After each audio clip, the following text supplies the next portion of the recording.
우리 같이 오늘 함께 나눌 말씀은 우리 베드로전서 1장 3절 말씀입니다. 우리 베드로전서 1장 3절 말씀.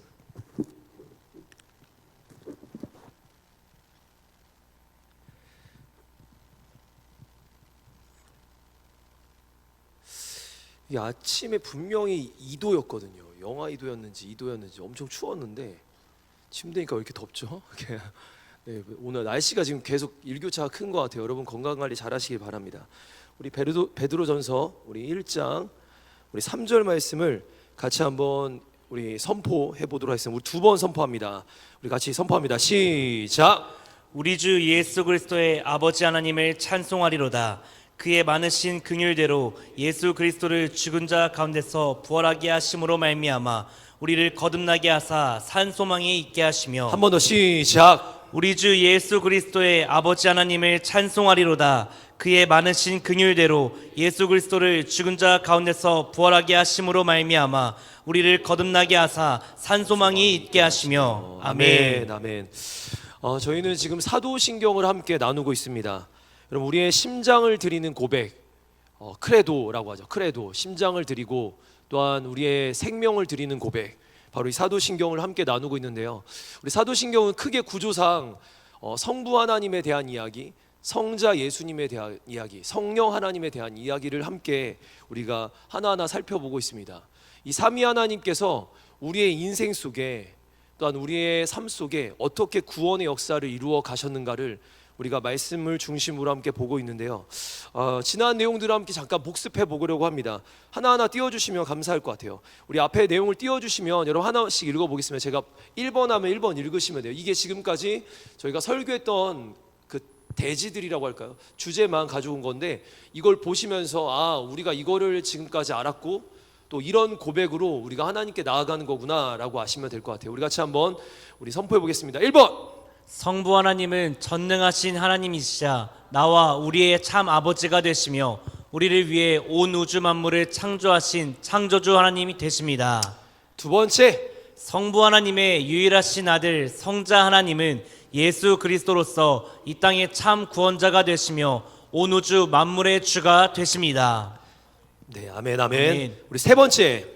성자 예수님께서는 이 땅의 구원자요 주가 되시기 위해서 성령으로 잉태되시며 하나님으로 오셨고 동정녀 마리아에게서 나시며 하나님이 사람이 되셨습니다. 아멘. 우리 네 번째 시작. 성자 예수님은 온 인류의 죄를 대신하여 로마 총독 빌라도에게 고통당하시다 결국 저주의 십자가에 달려 죽으셨습니다. 아멘, 아멘. 여러분 이 내용들을 하나씩 배웠어요. 이 내용을 살펴볼 수는 없습니다. 그래서 기회 되면 앞에 영상들이 올라올 수도 있으니까 여러분들 그걸 참고해 주시고, 이제 오늘은 우리가 다섯 번째 내용을 함께 보려고 하는데, 우리가 앞서서 사도신경을 한번 눈으로 보셔도 돼요. 알았죠? 여러분 암기가 중요한 게 아니라, 저도 이렇게 말씀 암송할 때 그냥 머리로 막 기억해내는 것보다 더 중요한 건 보면서 그 의미를 생각하는 거더라고요. 그래서 여러분 앞에 이제 사도신경이 나올 텐데 우리 한 구절 한 구절을 우리가 믿음을 담아서, 심장을 담아서, 생명을 담아서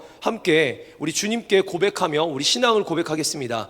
우리 같이 한번 선포합니다. 시작. 나는 전능하신 아버지 하나님 천지의 창조주를 믿습니다. 나는 그의 유일하신 아들 우리 주 예수 그리스도를 믿습니다. 그는 성령으로 잉태되어 동정녀 마리아에게서 나시고 본디오 빌라도에게 고난을 받아 십자가에 못 박혀 죽으시고 장사된 지 사흘 만에 죽은 자 가운데서 다시 살아나셨으며 하늘에 오르시어 전능하신 아버지 하나님 우편에 앉아 계시다가 거기로부터 살아있는 자와 죽은 자를 심판하러 오십니다. 나는 성령을 믿으며 거룩한 공교회와 성도의 교제와 죄를 용서받는 것과 몸의 부활과 영생을 믿습니다. 아멘, 아멘. 여러분 이 고백이 우리의 진실된 고백이 될 줄 믿습니다. 아멘. 이제 오늘은 사도신경 속 우리 예수님의 이야기, 성자 예수님에 대한 이야기 세 번째 시간으로 우리 장사된 지 사흘 만에 죽은 자 가운데서 다시 살아나셨다라는 내용으로 함께 은혜 나누도록 하겠습니다. 사실 지난 주일, 바로 직전 주일에 예수님이 죽으심보다는 조금 더 십자가에 대한, 부활에 대한 이야기를 여러분들과 함께 나눴어요. 근데 이제 요게 조금 오늘 좀 반복이 되기는 합니다. 근데 반복이 되지만 같은 부활의 이야기보다는 조금 더 우리의 삶에 어떻게 적용하며 우리가 살아갈지를 고민하는 내용으로 오늘 메시지를 준비했으니 여러분 부활신앙으로 잘 세워지시기를 바랍니다. 일단 전반적인 내용을 제가 복음에 대한 이야기를 한번 해볼게요. 이 성경을 읽다 보면 우리의 정체성에 대한 어떤 두 가지 제안이 나옵니다. 성경은 우리에게 너는 이렇다라고 큰 두 가지 줄기가 나와요. 그 하나가 뭐냐? 첫 번째는 당신은 죄인입니다 라는 내용이랑 그 다음은 당신은 하나님의 아들입니다 라는 내용이에요. 이 상충되는 것 같은 메시지가 성경에 너는 죄인이다, 나는 죄인이다, 너는 하나님의 자녀다, 나는 하나님의 자녀다, 이 상충되는 메시지가 우리 안에 이제 선포됩니다. 그럼 여러분 우리가 붙잡아야 되죠. 근데 어떤 메시지를 붙잡아야 합니까? 둘 모두가 하나님 안에서 우리를 향한 메시지인 줄 믿습니다. 먼저 우리는 분명한 죄인입니다. 아멘이십니까? 여러분 죄인이에요. 우리요. 죄인 아니면 예수님이 필요가 없어요. 왜냐하면 예수님이 뭐라고 하셨냐면 죄인을 찾으러 오셨어요. 자기 백성을 죄에서 구원하시기 위해 오신 분이 예수님입니다. 그렇다면 우리가 죄인이 아니고 의인이라면 우리는 주님을 만날 이유가 없는 거예요. 분명히 우리는 죄인입니다. 여러분 하나님께서는 하나님을 완전히 떠나서 고아 같은 삶을 살던 우리를, 그런 죄인을 하나님이 불쌍히 여기셔서 친히 오늘 찾아와 우리를 하나님의 자녀로 품어주셨어요. 고아 같은 우리, 죄인된 우리를 하나님이 친히 찾아와 사랑으로 품어주신 것이 바로 우리가 자녀됨, 또한 죄인됨입니다. 사실 교회 오면요 우리를 많이 죄인 취급해요. 제가 새신자들에게 많이 듣는 얘기 중에 하나가, 목사님 설교 메시지의 비전에 대한 이야기, 뭔가 막 꿈에 대한 이야기, 돈 벌라는 이야기, 잘 살라는 이야기 좋아요. 다 좋아요 목사님. 근데 요 얘기들보다 가끔씩 죄에 대한 이야기, 막 뭐 심판에 대한 이야기, 지옥에 대한 이야기 불편합니다 라는 새신자들이 작년에도 있었고 올해도 있었습니다. 여러분 그런 메시지 듣고 싶지 않은 사람들이 있을 거예요. 왜냐하면 잘 모르니까, 진리가 말씀이 뭔지 모르니까 그렇게 말할 수 있습니다. 분명 우리가 교회 올 때마다 우리를 죄인 취급해요. 그리고 우리를 죄인 만듭니다. 죄인 아니고 왔는데 나도 모르게 나갈 때 죄인이 돼요. 네, 그런 불편함 한번 이렇게 한번 띄워보시면, 말씀 내용 띄워주시면, 나는 죄 안 짓고 착하게 잘 살고 있는데 왜 내가 죄인인가? 나는 죄 안 져요 목사님. 저는 하루 동안 죄 진 적이 없어요. 저 진짜 방에서만 아무것도 안 하고 잠만 자다가 왔어요. 아무 짓도 안 했어요. 그냥 오늘 교회 올 때 아침부터, 어제 밤새 가지고 놀다가 아침부터 쭉 자가지고 12시부터 쭉 자가지고 오늘 이 시간까지 자다가 왔어요. 전 죄 진 적이 없어요. 말할 수도 있어요. 근데 여러분 이게 죄에 대한 정의를 잘못했기 때문에 그 사람이 그렇게 표현할 수 있습니다. 그럼 제가 다시 한번 질문해 보죠. 나와 우리, 바로 여러분, 우리 모두가 죄인이심을 인정하십니까? 인정하십니까? 제가 최근에 한 자료를, 영상을 하나 보다가 이거에 대한 얘기가 되게 깔끔하게 정리가 되는 메시지를 어느 설교를 통해서 좀 듣게 됐어요. sin 아시죠? 영어로 죄라는 단어를 표현할 때 sin 띄워주시면 돼요. 알아서 sin, 그 다음에 crime. 이게 지금 둘 다 죄예요. 이 먼저 나오는 게 죄, 두 번째 나오는 게 범죄라는 뜻입니다. 같은 죄인데 여러분 교회에서 나오면 듣는, 이 계속 띄워주세요. sin이라는 단어가 교회에서 매일같이 얘기되는 단어예요. 당신은 죄인입니다, 시너입니다. 네, 그걸 계속 얘기해요. 이게 교회에서는 뒤에 얘기를 하는 게 아니라 앞에 얘기를 계속합니다. 이게 어떤 내용인가? 성경에서 나오는 이 sin, 하나님을 떠나서 하나님의 뜻에서 벗어나서 하나님과 완전히 멀어져서 자기 중심적으로 살아가는 이 존재를 죄라고 얘기해요. 죄라는 게 어떤 행동적인 게 아니라 하나님을 떠나서 하나님으로부터 완전히 멀어져서 하나님과 관계가 끊어져 버려서 완전히 멀어진, 이거 띄우지 마세요. 네, 제가 말할게요. 그냥요. 네, 완전히 멀어진 상태가 죄인 거예요. 완전히 멀어진 상태. 한번 생각해 보세요. 죄를 안 졌어요. 내가 오늘 뭔가 행동하진 않았어요. 근데 내 상태가 완전히 멀어진 상태예요. 하나님이 안 느껴지고 하나님과 함께하지 않고 하나님 없이 살았던 그 상태를, 그 존재의 상태를 죄라고 얘기합니다. 그렇다면 크라임은 뭔가 하나님의 뜻에 벗어난 내가 이제는 내가 나도 모르게 행동하면서, 여러분 살인, 간음, 도적질, 심지어 여러분 이런 죄를 안 져도 마음속으로 음란한 죄를 짓거나 마음속으로 누구를 미워하거나 이것도 죄라고 예수님이 얘기하셨어요.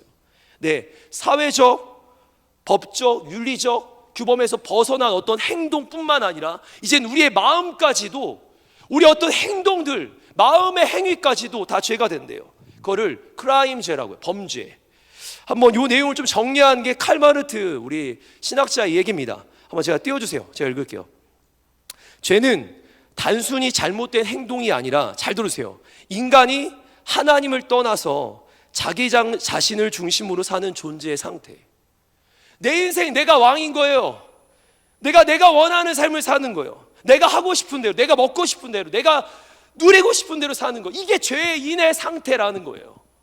네, 칼바르트 얘기는 이런 겁니다. 잘못된 행동과 행위를 넘어서 인간이 하나님과 완전히 단절된 상태, 존재로서 이제 완전히 멀어져서 나 혼자 내가 왕인 삶.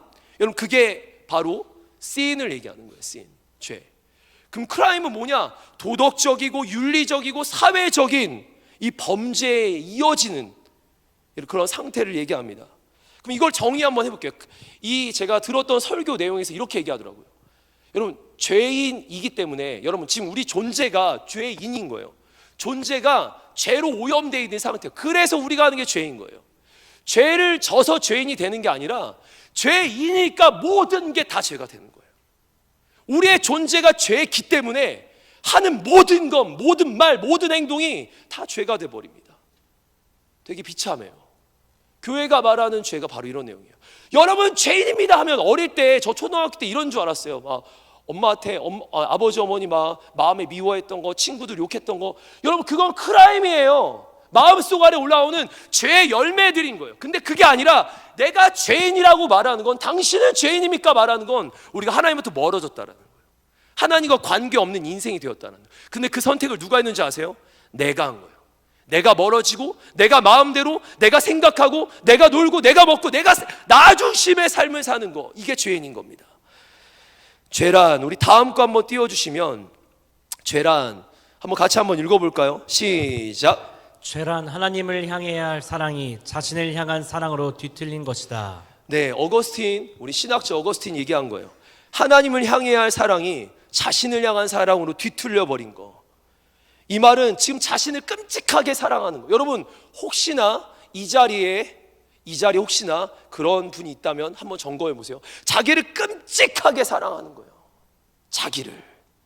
자기가 하나님인 것 같이 사는 거예요. 모든 결정을 내가 하는 거예요. 하나님 없이도 난 살 수 있다, 나는 나로 충분하다라고 하는 거예요. 다시 한번 할게요. 자신을요 끔찍하게 사랑하는 모습. 하나님처럼 되고자 마치 자신의 인생의 주인이 자기인 것처럼, 그리고 하나님 없이도 당당하게 사는 거. 여러분 그것이 죄인의 모습이고요. 이 죄인의 모습이 최초의 인간이었던 아담과 하와의 죄의 시작부터 발견되게 됩니다. 창세기 3장을 보면 아담과 하와가 하나님과 세운 이 언약이 있었어요. 하나님과 이 아담과 하와가 함께 세운 언약이 있었는데, 이 언약, 선악과를 먹지 말라는 그 언약을 깨버립니다. 하나님의 뜻과 하나님의 말씀과 하나님의 언약에서 벗어나게 돼요. 그렇게 죄가 들어와 버려요. 여러분 벗어났어요. 하나님의 계획에서 벗어났어요. 자기가 하나님처럼 되고자, 여러분 선악과를 먹은 이유가 뭔지 아세요? 내가 하나님 되고 싶어서 먹었어요. 내가 높아지고 싶은 거예요. 내 인생의 결정이 내가 되고 싶은 거예요. 특히요, 이거는 죽음 앞에 있는 사람들보다, 오늘 나이가 많으신 분보다, 또는 완전히 어린 애들보다 이 중간쯤에 있는 혈기왕성한 우리 때, 여러분 때, 저보다는 여러분 때에 있는 겁니다. 혈기왕성한 때 내가 나를 결정하지 누가 나를 결정해. 하나님 있으면 나와보라. 제가 그랬었어요. 그 20대 초반에 그 혈기왕성할 때 내가 하면 다 될 줄 알았어요. 맘만 먹으면 이룰 줄 알았어요. 내가 마음 먹으면, 저는 진짜 그렇게 살아왔어요. 중학교 1학년 때부터 알바를 하면서. 돈이 없잖아요. 제가 얼마 전에도 어떤 지체랑 얘기를 했는데, 돈이 없으면 일하러 가면 돼요. 중학교 1학년 때 일하러 가면 단돈 PC방에서 밤새 놀고 싶으면 그냥 일하고 바로 놀러 가면 돼요. 중학교 때요, 중3, 중1, 중2, 중3 내내 알바하고 고1, 고2, 고3 필요할 때마다 알바해서 돈 벌며 살았어요. 대학 가서 쓰리잡 뛰면서 내가 할 것 다 누리며 살았어요.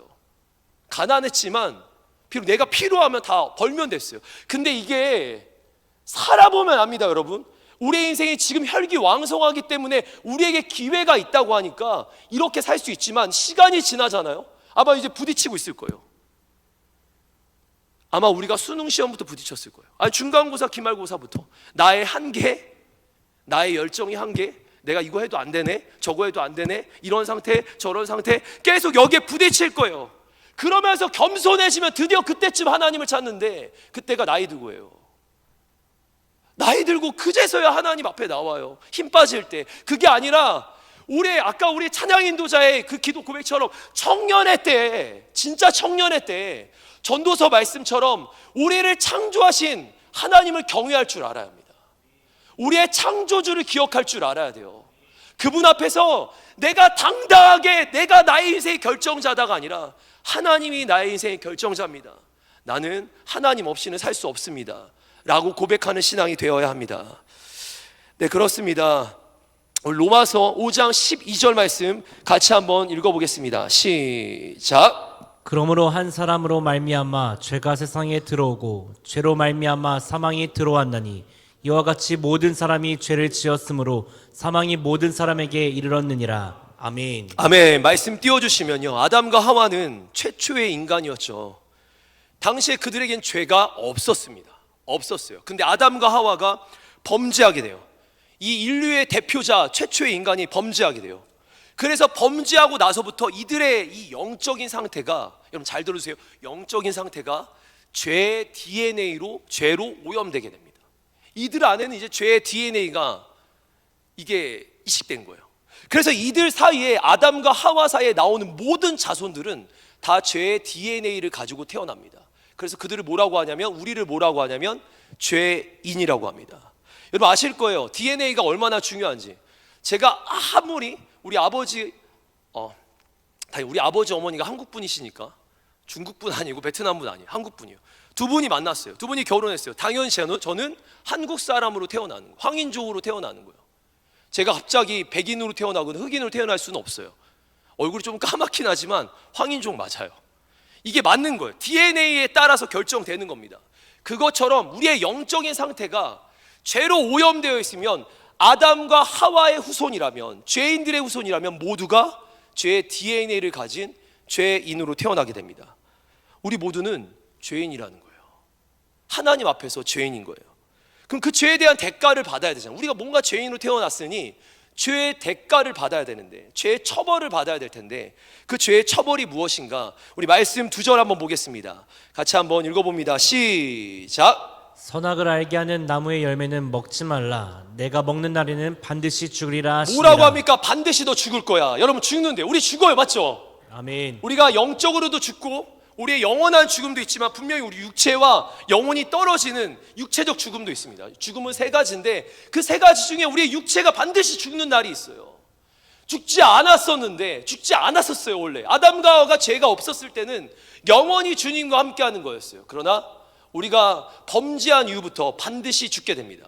그리고 로마서 6장 23절 말씀 우리 같이 한번 읽어봅니다. 시작. 죄의 삭은 사망이요. 우리 한 번 더 선포하겠습니다. 죄의 결과는, 죄의 대가는 사망이라는 겁니다. 같이 있습니다. 시작. 죄의 삭은 사망이요. 아멘. 네, 아멘, 아멘.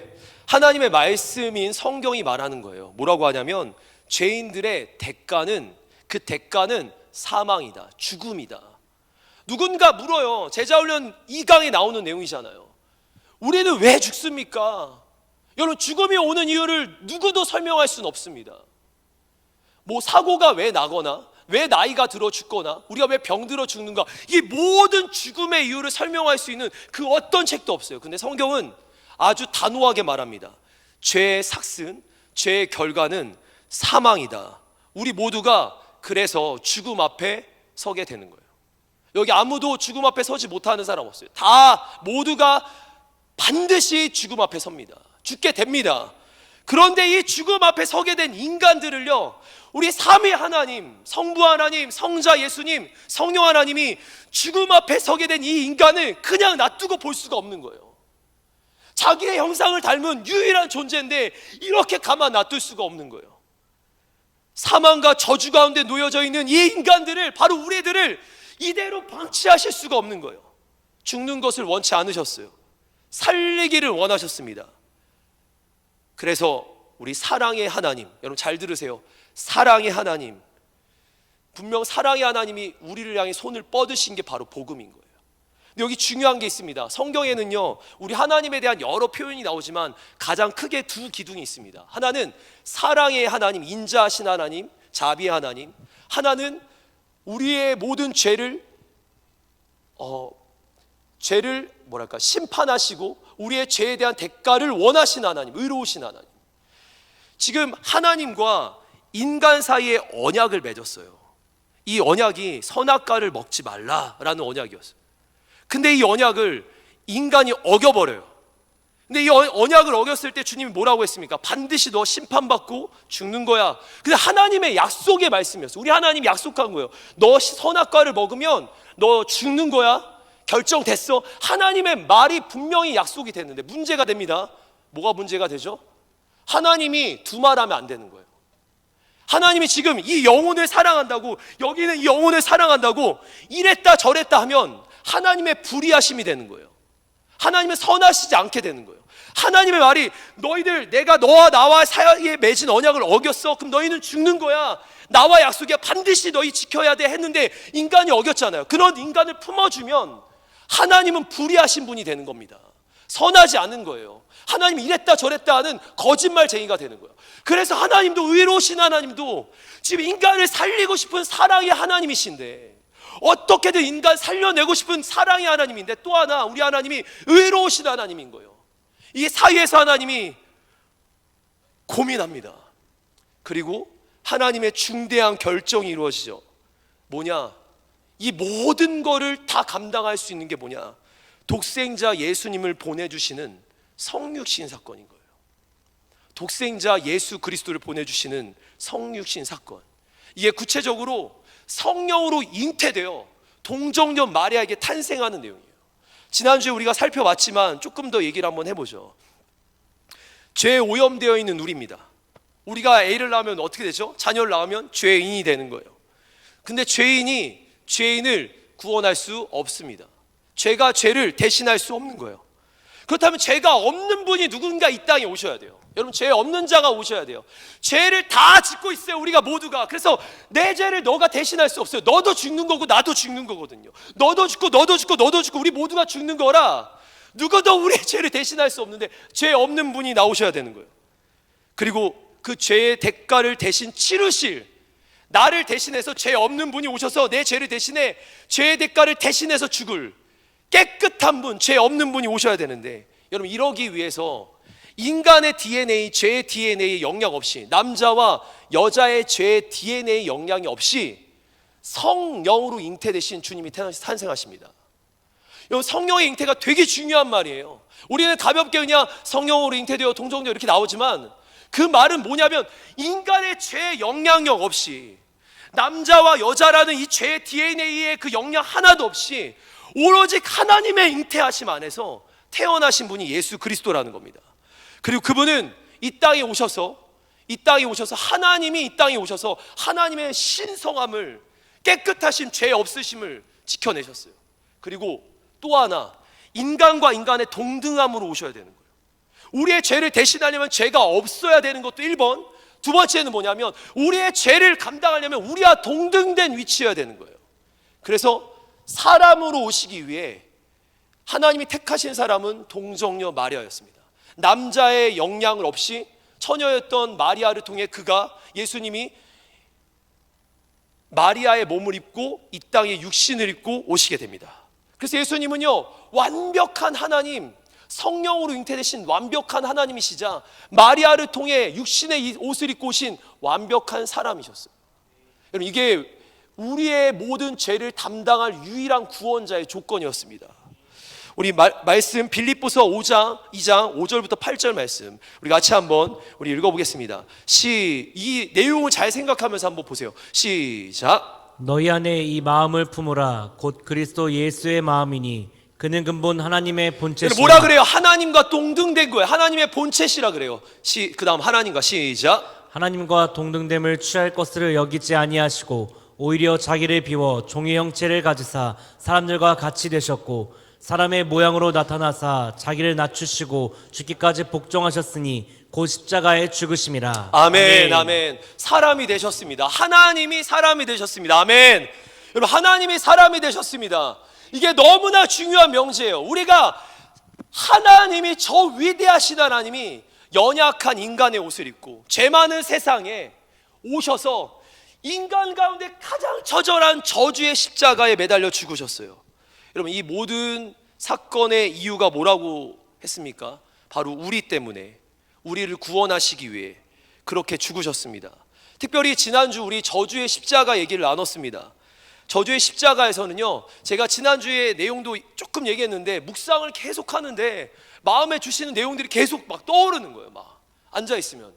저주의 십자가가 왜 저주의 십자가였나? 우리 하나님께 버림받았기 때문에 저주의 십자가라고 말씀드렸어요. 근데 그날 제가 또 이제 한 주간 묵상을 하는데 이 저주의 십자가가 더 깊더라고요.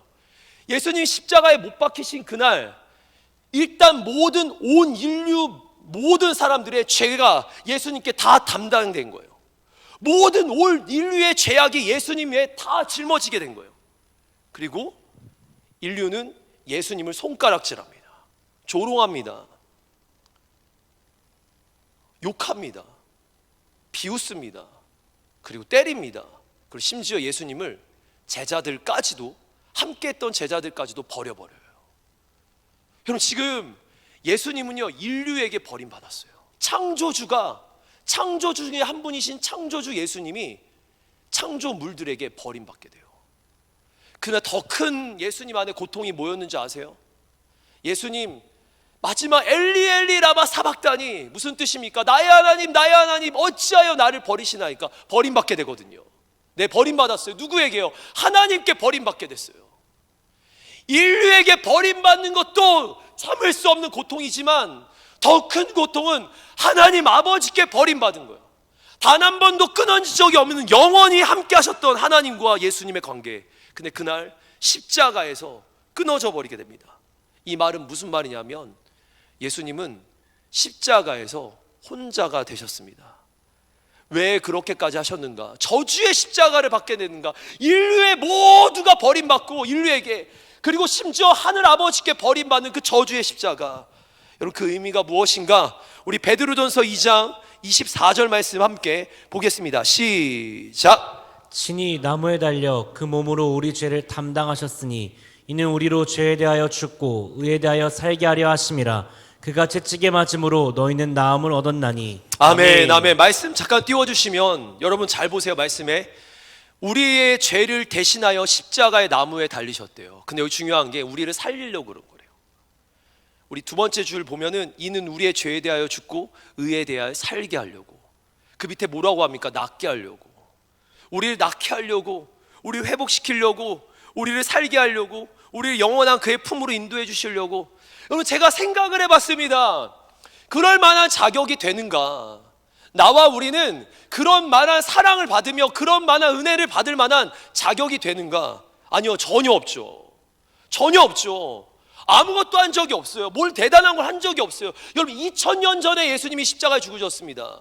내가 오늘은 열심히 예배 드리고 있고, 오늘은 열심히 교회 생활하고, 열심히 찬양하고, 열심히 봉사하니까 요 모습 보면 해주실 수 있는데, 우리를 위해서 단 한 번도 우리가 어떤 행동을 한 적이 없는 2000년 전에 벌써 예수님이 십자가에 죽으신 거예요. 나와 우리의 모든 죄를 벌써, 그리고 우리의 어제, 우리의 오늘, 우리의 앞으로의 모든 죄까지도 다 담당하셔서 십자가에서 죽으셨어요. 이 십자가는요, 절대 인간이 질 수 없는 십자가입니다. 그 누구도 담당할 수 없는 십자가예요. 우리 말씀 이사야서 53장 3절부터 6절 말씀입니다.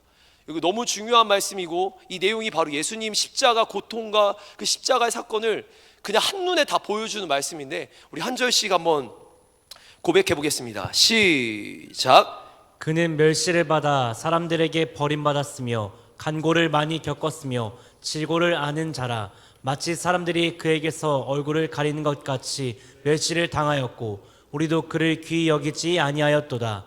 그는 실로 우리의 질고를 지고 우리의 슬픔을 당하였거늘 우리는 생각하기를 그는 징벌을 받아 하나님께 맞으며 고난을 당한다 하였노라.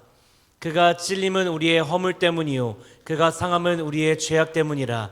그가 징계를 받음으로 우리는 평화를 누리고 그가 채찍에 맞음으로 우리는 나음을 받았도다. 우리는 다 양 같아서 그릇 행하여 각기 제 길로 갔거늘 여호와께서는 우리 모두의 죄악을 그에게 담당시키셨도다. 아멘. 우리 모두의 죄악을 그에게 담당시켜. 우리의 모두의 죄악을, 모든 죄를 그에게 담당시키셨어요. 근데 한 번만 제가 한 번 더 이 말씀 보겠습니다. 이사야서 53장 한 번만 더 띄워주세요. 이 말씀 보면 제가 작년에 설교하다가 이 말씀 속에 주신 하나님의 메시지가 뭐였냐면 이 모든 사건이 예수님이 어떤 일이 일어났는지를 보여주잖아요. 근데 여기에 핵심이 이거예요. 우리예요, 우리. 이게 어떤 일인가? 여러분, 우리라는 단어를 한번 잘 보세요. 그는 멸시를 받았어요. 사람들에게 버림을 받았어요. 간고를 많이 겪었어요. 질고를 알게 됩니다. 마치 사람들이 그에게 얼굴을 가리는 것 같이 멸시를 당하였고 우리조차도 그를 귀하게 여기지 않았어요. 잘 들으세요. 그는 실로 우리의 질고를 지고 우리의 슬픔을 당합니다. 우리는 생각하기에 그는 징벌을 받아서 실수했기 때문에, 죄를 졌기 때문에 그렇게 되는 거다라고 생각하지만 그가 찔림은 우리의 허물이에요. 그분의 허물이 아니라 우리의 허물이에요. 그가 상함은 우리의 죄악이에요. 그가 징계를 받음으로 우리가 평화를 가지도록, 그가 채찍에 맞음으로 우리가 나음을 입도록, 여러분, 그렇게 우리 주님이 우리 때문에 십자가에 달리신 거예요. 그런데도 불구하고 6절은 뭐라고 합니까? 우리는 다 양 같대요. 안 못 보는 양이에요. 지금 어디로 가는지도 모르고 뭐 하는지도 모르고 사는 거예요. 내가 지금 죄 가운데 사는지도 모르고 마음대로 사는 거. 양은 온순해 보일 뿐, 겉모양만 온순해 보일 뿐 고집투성입니다. 자기가 원하는 거 무조건 해야 돼요. 자기가 원하는 삶대로 살아야 돼요. 우리는 다 양 같아서, 그래서 이렇게까지 앞절에 나오는 예수님이 나를 위해서, 그가 찔림은, 그가 상함은, 그가 징계를 받고 그가 우리의 모든 것을 다 담당하셨는데 우리를 위해서, 그런데도 우리는 다 양 같아서 마음대로 행한대요. 내 원하는 길로 간대요. 그럼에도 잘 들으세요. 여호와께서는 우리 모두의 죄악을 예수에게 담당시키십니다. 이런 상태인데, 우리 양같이 사는데, 우리의 이 과거에 양같이, 오늘도 양같이 살았을 텐데 우리의 모든 죄악을 그에게 담당시키셨어요. 제가 이 말씀을 우리말 성경으로 한번 보여드릴게요. 우리는 모두 양처럼 길을 잃고 제각각 자기 길로 흩어져서 가버렸지만, 잘 보세요. 예수님, 우리 하나님께서, 성부 하나님께서 우리 예수님께 어떻게 했는지. 여호와께서는 우리 모두의 죄악을 그에게 지우시고 어떻게 합니까? 그를 공격하십니다. 아버지가 영원히 함께하던 하나밖에 없는 아들을 십자가에 매달면서 그 모든 로마 군병들과 주변의 모든 세력들을 다 동원해서 고통당하게 하셨어요.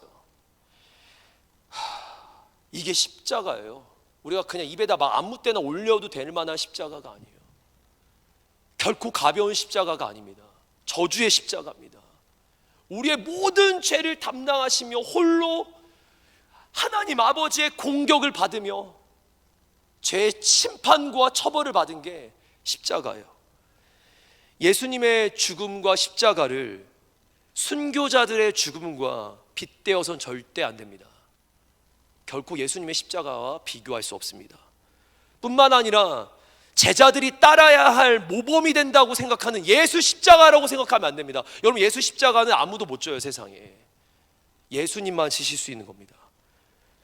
그 예수님께서는 자신의 백성들을 위해서, 우리를 위해서, 예수, 그 이름의 뜻이 뭡니까? 자기 백성을 그들의 죄에서 구원하실 수 있는 분.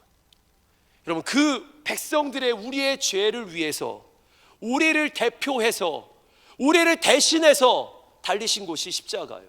우리 모두라고요. 한 사람 수준이 아니라 우리 모두의 죄악을 그에게 담당시키셨다. 내 죄 하나 감당 못하는 게 인간의 연약함인데, 그래서 우리가 예수 십자가를 진다고 말하면 결코 그건 경솔한 거예요. 교만한 겁니다. 우리는 혼자 내 죄도 감당 안 돼요. 근데 우리 예수님은 인류 모두의 죄를 담당하셔서 십자가의 제물이 되셨습니다. 그리고 3일 만에, 장사된 지 3일 만에 부활하십니다. 이 사건이 얼마나 위대한지 보죠. 우리 고린도전서 15장 3절과 4절입니다. 같이 한번 선포합니다. 시작. 내가 받은 것을 먼저 너희에게 전하였노니 이는 성경대로 그리스도께서 우리 죄를 위하여 죽으시고 장사 지낸 바 되셨다가 성경대로 사흘 만에 다시 살아나사. 아멘. 아멘, 아멘. 여러분, 여기서 장사 지냈다라는 말씀이 나와요. 무슨 뜻입니까? 장례를 치렀다라는 거예요. 장례를 치렀다라는 건 확실하게 완벽하게 죽었다라는 걸 증명하는 내용입니다. 이 내용이 없다면 예수님께서 십자가에 죽으셨는데 아직 숨이 붙어 있을 수도 있다라고 하는 거예요. 근데 그게 아니라 장사 지냈다, 3일 동안 그리고 무덤 가운데 계셨다. 이 말은 완벽하게 완전히 죽은 상태를 얘기하는 겁니다. 그날 그 예수님의 장례에 참여했던 세 부류가 있습니다. 제가 한번 읽어드릴게요. 띄워주시면, 예수님의 처형을 담당했던 군인 백부장, 예수님의 장례 절차와 무덤을 담당했던 아리마대 요셉, 예수님의 시신을 위한 세마포와 향료를 담당했던 바리새인 니고데모. 예수님의 죽음은 확실하게 확인된 상태였습니다. 죽었다라는 거예요. 십자가에서 완벽하게 죽었어요. 완벽하게 끝난 상태. 근데 이제 여기서 우리 성부 하나님이, 예수님 스스로 여러분, 죽은 상태에서 어떠한 능력으로 일어날 수 있는 게 아닙니다. 성부 하나님께서, 하늘 아버지께서 죽었던 아들 예수를 일으켜 세웁니다. 그게 부활입니다. 여러분, 부활은 내 스스로 일어나는 게 아니라 하늘 아버지가 일으켜 세워주시는 거예요. 성부 하나님께서 오늘도 아들을 그 무덤 가운데 두시지 않으시고 장사된 지 3일 만에 일으켜 세우셔서 오늘 우리에게 산소망이 되게 하십니다.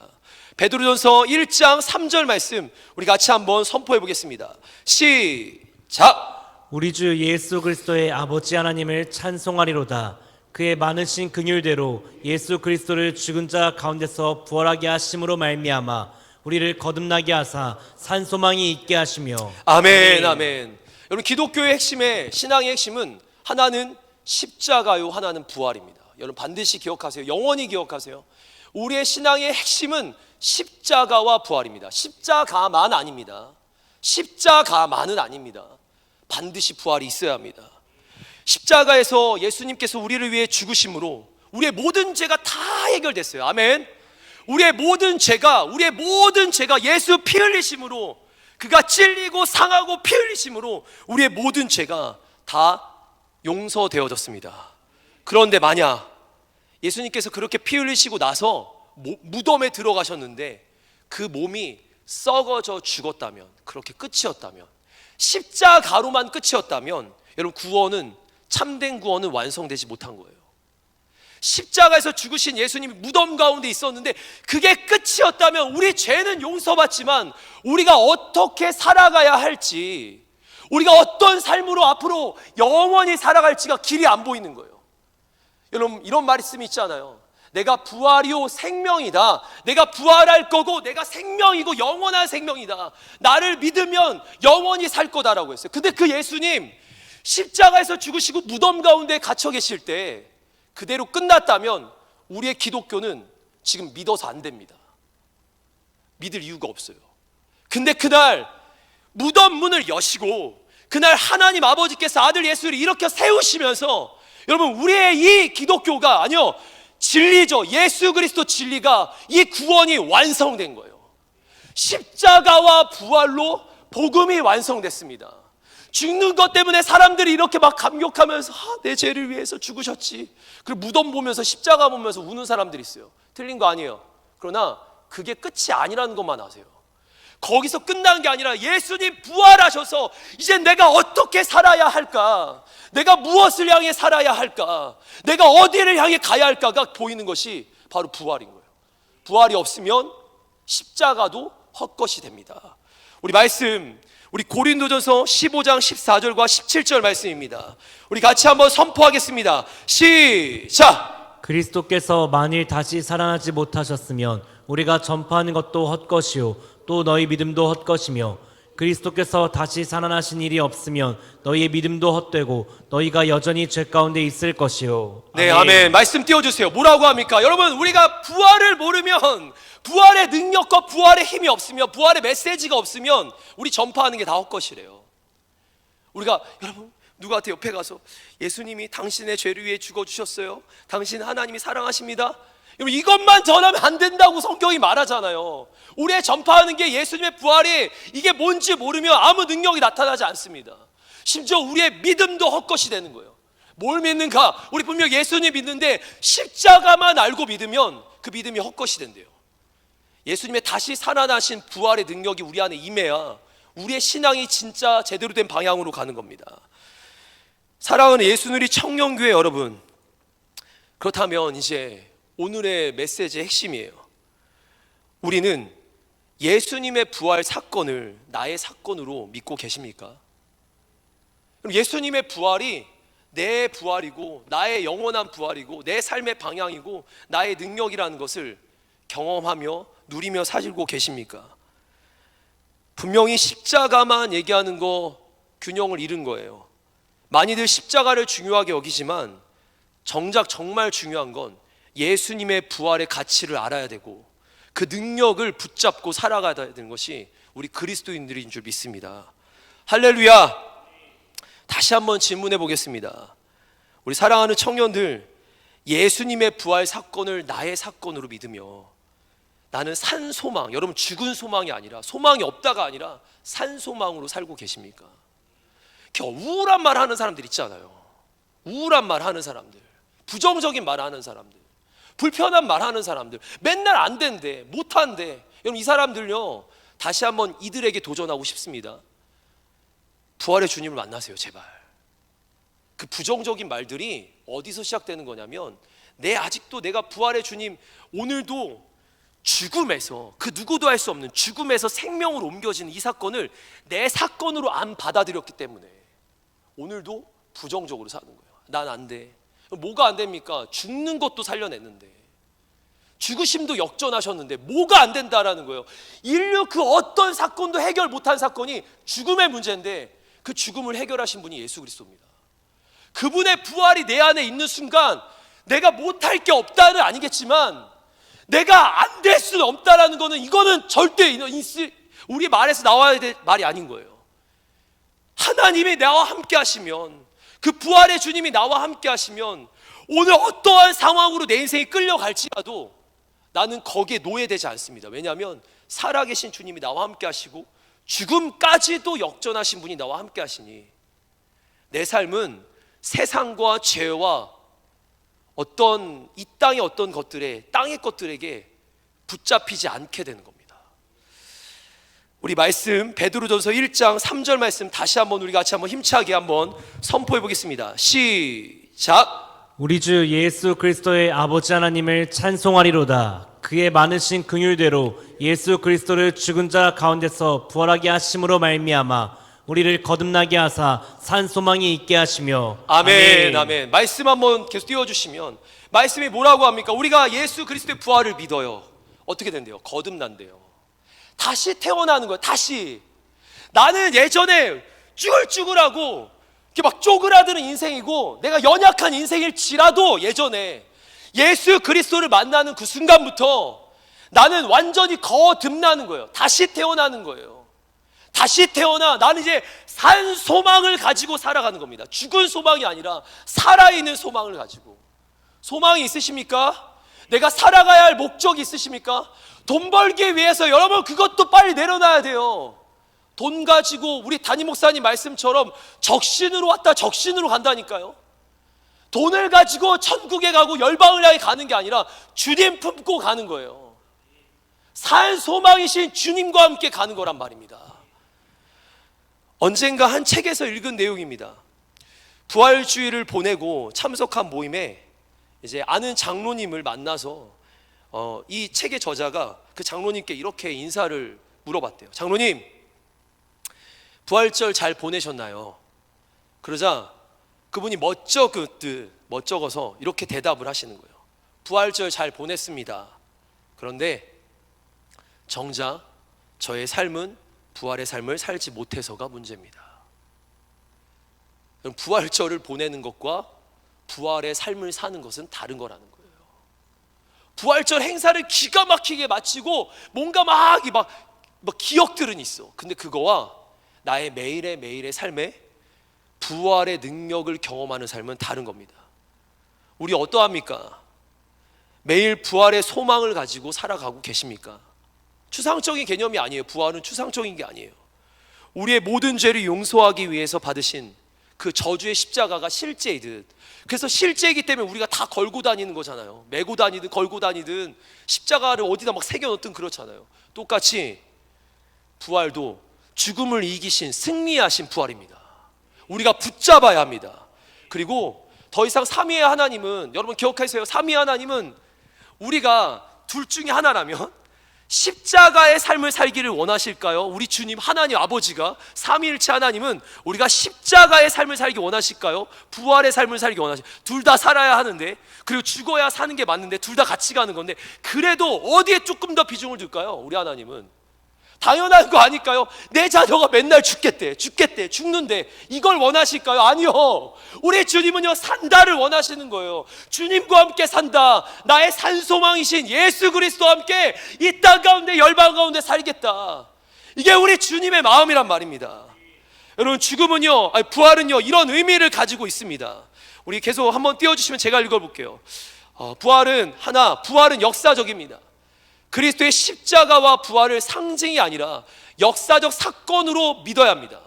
두 번째는 부활은 실존적입니다. 십자가와 부활이 성령의 역사로 인해 나의 생명의 역사, 나의 사건이란 말이에요. 나의 구원의 사건, 나의 승리의 사건이 된 것을 마음으로 믿고 입으로 시인하고 고백하는 거. 여러분, 부활은 실존적인 거예요. 그리고 부활은 현재적입니다. 오늘이에요. 오늘 내 안에 이 솟구치는 죄와 허물 앞에서 이미 나를 십자가에 죽었다, 그리고 끝난 게 아니라 내 안에 그리스도의 사심으로 나를 다시 일어난다. 나는 어제까지 죽었을지 모르지만 오늘 예수 십자가에서 죽고 나는 부활의 능력으로 새 삶을 산다. 거듭나서 산소망으로 산다. 여러분, 그리할 때 비로소 날마다 부활의 능력으로 살아갈 수 있는 거예요. 어떤 사건이 생겼어요. 어려움이 생겼어요. 죽을 것 같아요. 여러분, 죽으세요. 그러면 그렇게 말하는 그 나쁜 죽음이 아니에요. 십자가의 죽음 안에서 여러분, 예수와 함께 죽으세요. 나의 자존, 나의 어떤 세워져 있는 것들 내려놓으세요. 그리고 거기서 예수 부활과 함께 일어나세요. 나는 죽고 거듭나서 다시 태어난다. 여러분, 이 삶을 매일 경험하라는 겁니다. 여러분, 리빙스턴이라는 사람 아실 겁니다. 데이비스 리빙스턴. 그는 영국의 선교사이자 탐험가로 유명합니다. 탐험가, 많은 업적을 남기신 분이죠. 하루는 어떤 기자가 찾아와서 그에게 묻습니다. 당신은 그리스도인으로서 하나님이 존재한다는 것을 어떻게 아십니까? 여러분, 제가 질문해 볼게요. 이 리빙스턴에게 한 기자가 질문했던 내용처럼 여러분은 그리스도인으로서 하나님이 존재한다는 것을 어떻게 아십니까? 하나님이 진짜 살아계시다는 걸 어떻게 아십니까? 우리의 신앙에 세상 사람들이 우리에게 도전하는 거야. 야, 하나님 살아계신 거 어떻게 알아? 너가 믿는 하나님 살아계셔? 어떻게 알아? 근데 이가 그 순간 이 질문을 받고 미소를 띠면서 이렇게 얘기했대요. 나는 오늘 아침 그분과 대화를 했습니다. 야, 무슨 말이에요 도대체 이게? 나는 오늘 그분과 아침부터 대화를 하고 왔어요. 이 말은 지금 내가 믿는 하나님은 살아계신 하나님인데, 죽은 하나님이 아니라 살아계신 하나님인데 언제든 내가 기도하며 만날 수 있고 내 삶 속에서도 언제든 누릴 수 있다라는 거예요. 사랑하는 청년들, 이게 부활의 삶입니다. 매일 부활의 삶, 부활의 능력은 뭐냐? 오늘도 살아계신 하나님을 만나는 거예요. 과거에만 존재했던 우리 예수님이 아니라 오늘도 부활하셔서 우리의 삶에 함께 하신 하나님을 만나는 겁니다. 지금도 여기 바로 이 순간에 우리와 함께 하시는 주님 경험하는 겁니다. 문제는 내가 보지 못할 뿐이에요. 내가 보지 못하는 거야. 어디 계시지? 어디 계시? 아니요, 여러분 기억하세요. 여기 계십니다. 멀리 계시지 않아요. 그 아시죠? 볼지어다 내가 문 밖에서 두드린다. 누구든지 내 음성을 듣고 문을 열면 내가 그에게로 들어가 그와 더불어 먹고 그는 나와 더불어 먹으리라. 무슨 말이에요? 우리가 마음 문을 안 열어서 그렇지 주님이 우리 마음을 두드리고 계시는 거예요. 우리 마음에 두드리면서 네가 지금 문을 열면 나와 함께 오늘도 영원한 교제가 시작되는 거야. 닫아놓고 사니까, 오늘 어떤 사건이나 문제 앞에서 내 마음을 닫아놓고 사니까 문제에 짓눌려서 사는 거예요. 그러지 마시고 예수 부활로 일어나시기를 바랍니다. 그리고 그 주님과 이제부터 친밀한 대화를 하세요. 어떻게 살아야 하는가? 무엇을 위해 살아야 하는가? 내가 왜 사는가? 그 목적을 책을 보거나 영상을 보고 답을 찾지 마시고, 제발 누군가와의 대화에서 찾지 마시고 시퍼렇게 살아계신 하나님, 오늘도 우리 안에 역사하신 그 하나님께, 하나님 내 인생 앞으로 어떻게 살면 좋을까요? 하나님 부활의 주님, 오늘도 살아계신 주님, 내 삶을 어떻게 인도하시기를 원하십니까? 하나님께 내가 어떻게 드리면 될까요? 매일같이 기도하세요. 여러분, 부활의 주님은 우리와 대화하기를 원하십니다. 제가 이제 한 가지 예화를 좀 들고 우리 설교를 마치려고 해요. 우리 사역자들 등단해주세요. 제가 지난 한 달 동안 제게 큰 축복이 두 가지가 있었어요. 정말 축복이고 저희 아내도 그렇게 생각하는 축복입니다. 그 첫 번째가 뭐냐면, 제가 지금 사콤과 우리 사콤 지체들과 목장 예배를 드리고 있거든요. 대박이에요. 대박이에요. 정말 대박이에요. 저는 예배 드릴 때마다 은혜 받고 있습니다. 대박이에요. 저희 아내랑 같이 끝나고 돌아올 때마다 와, 그러니까 1콤과 2콤과 3콤은 좀 이 사이에 있으니까 건드리지 않을게요. 1콤과 2콤에서 느낄 수 없는 느낌이 좀 있어요. 그 묵직함, 삶에 대한 진중함, 그리고 굉장한 고민, 그게 1, 2콤이 없다라는 게 아니에요. 근데 3콤, 4콤은 이제 그게 고민할 시기를 넘어서 더 많은 고민에 이제 막빠진 거, 청년의 시기 막빠지잖아요. 사콤들이 그런 얘기들을 하면서 같이 나누고 같이 예배 드리는데 너무 큰 도전이 있습니다. 그리고 지난 한 달 동안 또 하나 제게 주신 하나의 큰 축복은 뭐였냐면, 세례 문답하는 거였어요. 누군가 이제 우리 여우사 논사님이 세례 교육을 다 마치면, 제가 벌써 2주 동안 얘기하잖아요. 세례 교육을 다 마치면 그 한 사람 한 사람을 잡아다 놓고 질문을 막 하는 거예요. 당신 예수님 믿냐? 예수님을 증명해봐라. 막 하면 막 이 지체들이 진짜 진지하게 막 얘기해줘요. 그 가운데 만났던 한 지체를 조금 소개해 드리려고 합니다. 한 번은 저와 저희 아내가 목장 예배를 드리는데, 제가 사실 미안해요. 제가 설교를 지금 제자 훈련하고 토요일 GPT 모임하고 수요일 설교하고 목장 예배를 일주일에 뭐 2번, 3번씩 드리고 거의 매일 설교를 하는 것 같아요. 그러다 보니까 제가 그날 설교한 내용은 기억이 나는데, 설교 속에 설교문 속에서 벗어난 어떤 그 순간 나오는 것들이 있을 거 아니에요. 목사가 그런 원고 이외의 얘기들이 제가 웬만하면 안 하는데 그날 어떤 얘기를 한 것 같아요. 그리고 와서 제가 그 지체에게 이런 얘기를 했다고 하더라고요. 도전하고 결단하라고. 거기 있는 우리 사콤 지체들에게 결단하라고. 지금까지 삶을 잘 살았지만 결단하고 새롭게 서라고. 어제와 같지 말라고. 예수님 살아계시다, 이런 말씀을 전했던 것 같아요. 그리고 이 말씀을 듣고 이 지체가 마음을 먹습니다. 참고로 이 지체는 작년에 교회를 몇 개월 동안 떠난 적도 있었어요. 마음에 큰 어려움이 와서 교회를 한참 떠났다가 그 목장 식구들이 자기를 위해 기도해 주는 그 기도에 대한 이야기를 듣게 되고, 연락을 받고 듣게 되고 다시 교회를 나왔어요. 나왔지만 집안에 해결되지 않은 여러 어려움들이 있는 거예요. 가족들 안에 어려움이 있는 거예요. 아버님이든 어머님이든 너무 어떤 지금 사고를 당하시고 큰 어려움이 있는 거예요. 이 시대가 너무 힘들어한 나머지 교회도 떠났다가 우리 목장 식구들이 기도한다니까 나오긴 했는데 늘 불편한 마음이 있었는데, 여러분 그날 제가 결단하라고 했거든요. 결단하세요.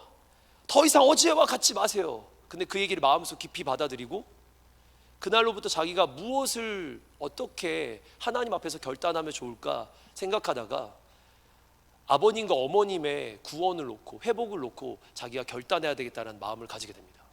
그리고 그날 저녁에 집에 들어갔어요. 아버님 어머님이 주무시고 계시는 상황이었어요.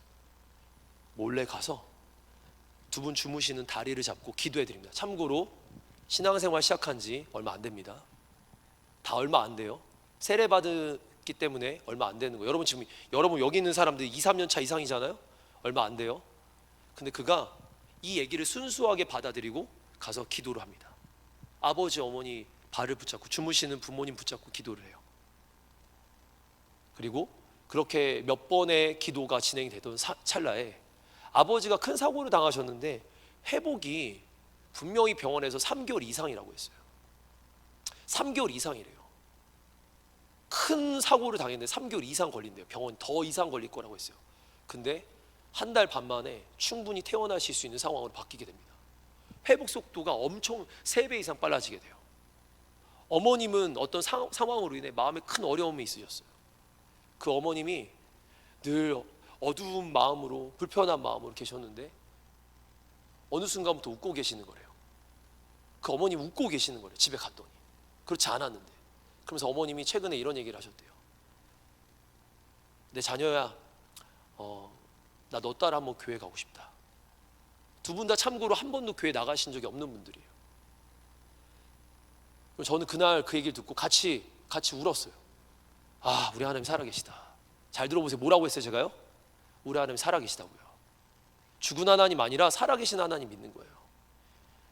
죽어서 뭘 믿는지도 모르고 내 신앙 막 이렇게 만들어 놓고 내가 방향 다 결정해 놓고 내가 원하는 대로 사는 삶이 아니라 내 어떤 상황이든 하나님께 맡겨드리고 내가 할 수 없는 모든 일들을 정말 부활의 주님, 역전의 주님께 맡겨드리고 나아가는 삶. 여러분 그거를 맡겨드리고 사는데 제가 우리 하나님 살아계시다. 하나님 오늘도 시퍼렇게 역사하신다. 그 형제의 기도 왜 들으셨을까요? 그 형제의 기도에 왜 들으셨을까요? 오늘 이 예배, 목장 이런 예배의 자리가 아니에요. 이렇게 다 같이 모여있는 그냥 예배의 자리가 아니라 목장 예배의 자리였어요. 목장 예배 10명도 안 보이는 예배의 자리에 그냥 목사가 툭툭 던지는 15분도 안 되는 메시지 중에 하나 던져서 받았는데 나 더 이상 이렇게 살면 안 되겠다. 나 가서 우리 부모님 변화됐으면 좋겠다. 구원받았으면 좋겠다. 가볍게 안 여겼다라고요. 휘황찬란한 설교를 듣고 인생이 변화되는 게 아니라 그 오늘 던져진 하나의 메시지를 내가 마음으로 잡고 마음으로 담고 결단한 사람들의 인생이 오늘도 주의 능력을 경험합니다. 살아계신 하나님을 만나길 원하십니까?